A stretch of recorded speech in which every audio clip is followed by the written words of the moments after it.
नमस्कार माँ रोषे को आपण मानक स्वागत। मुझे गोटे मुग देकी परिवार गोटे संतुला करके देखैबी।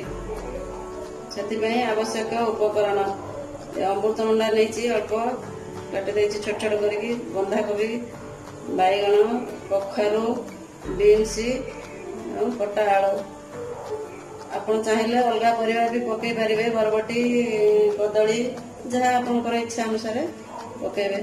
तापर मुगटा मु भाजिकी धोईकी भिजे देछि लुण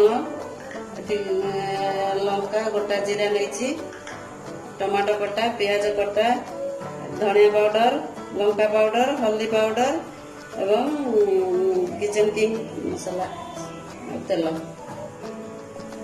कढ़ई गरम हो गलानी आम 2-3 चम्मच तेल पकईदे रिफाइन तेल पकेबे।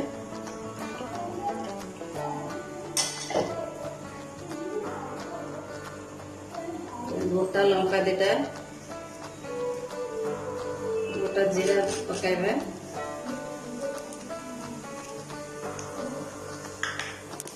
जीराटा फुटिलानी एबे हमें पियाज पकेइदबा।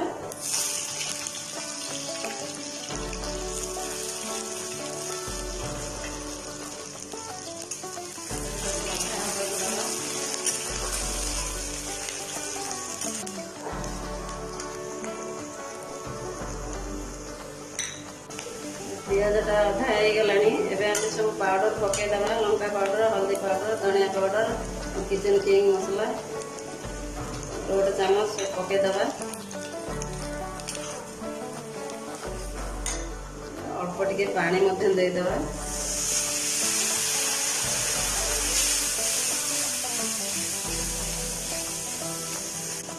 सुखा मसलाटा बेसी ताकि जारिबा नहीं। एबे हमें अमृतभंडा बंधाकोबीटा पकईदबा आगे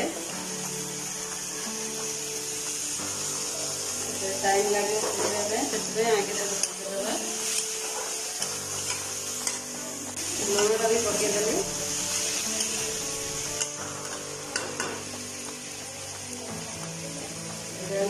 घोड़ेदबा सिझा बंधाकोबी अमृतभंडा होगला सन्तुला होगलानी एबे आम अलग परिवा सब पकईदेवा सागर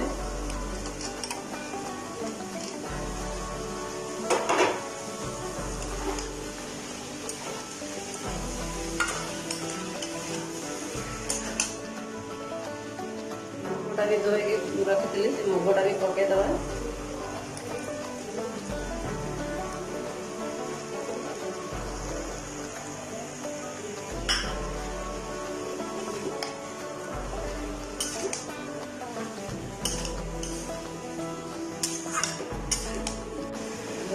घोड़े दबा संतुली हम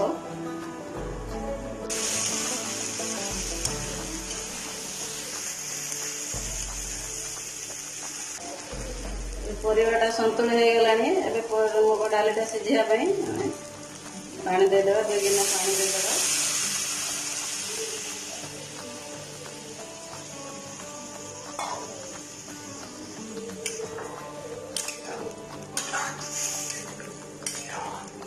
पानी देला परे एबे मुग डालटा परिवाटा सिझा घोड़े दबा 10-15 मिनट। 15 मिनट हो गलानी मुग भी अधा सिझी गलानी एबे हमें टमाटोटा देदबा।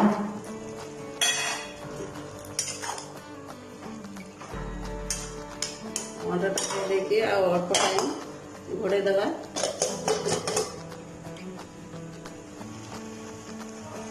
संतुलाटा हो गलानी संतुलाटा एबे हमें गैसटा बंद करदेबा। आप चाहिए ऊपर टे घी भी देपारे टेस्टा बेस भल हम।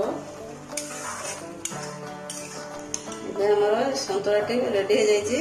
आपण मैंने रुटी भात संगे खाई पारे डाली और परिवा सहित देहपाई भल एटा खातु। लाइक कमेंट और सब्सक्राइब करंतु।